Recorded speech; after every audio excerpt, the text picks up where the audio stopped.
your boyfriends, how we all doing? Sorry, I've been on a little hiatus. I let Reyli-ru take over the channel, my fault, gang. But this is all what you need to know about Legacy Peace. For those who do not know, Legacy Peace was shut down a couple months ago, probably in the third quarter of 2024.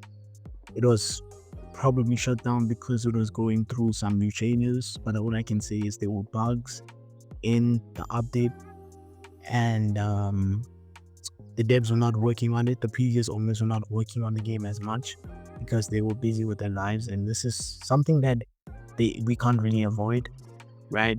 But the new owners, giving us new prospects, has hinted on a lot of things, bringing new stakes, bringing new development with the amount of developers that are actively working on the game.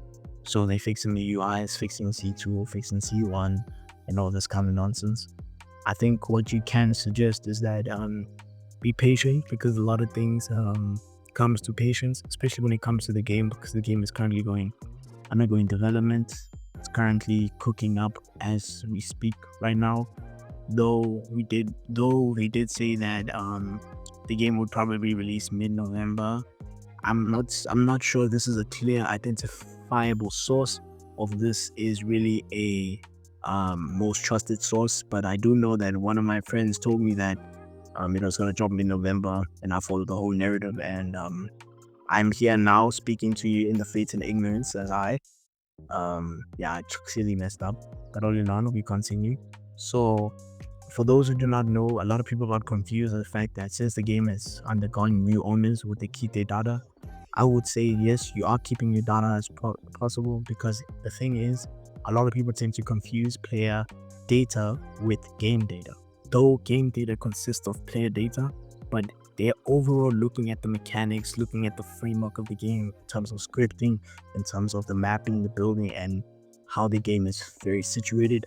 So they did say that they're pretending to keep the player data active. So that means that everybody will have their bag, everybody have their fruit bag, everybody will have all what they've bought from the game. And also, a lot of people also have frustration upon the lack of leaks and the lack of inconsistency. And I would like to say that I understand that you guys' frustration, but at the same time, some things are really avoidable and unavoidable. Family factors is one thing that's unavoidable, and I think a lot of people don't take seriously, but I think you guys really need to take it seriously because of the fact that it's really hard to develop, especially because you have to always take a break in most cases, take a break, always be at family, and also sometimes family, you tend to have a lot of situations that are bad that you don't even hear from the developers anymore if they're working with the game. So you just have to basically work upon the assumption that all the developers that are currently online on Discord are probably cooking up the game as we speak, right? And also, for avoidable factors is the fact that probably could take time. Maybe they burnt out a lot of things.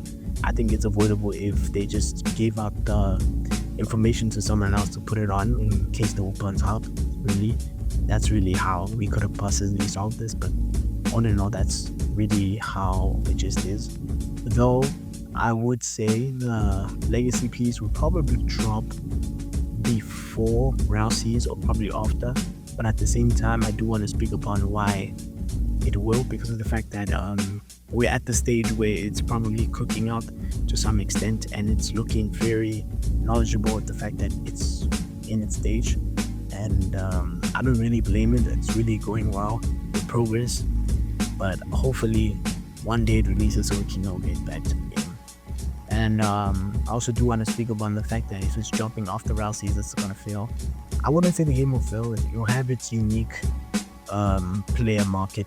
It will have its target market that it's looking for. It's not looking to attract the whole Roblox anime community of One Piece fans. It's not supposed to do that. It's just to attract a small segment of people and just let them play out the game that they have made.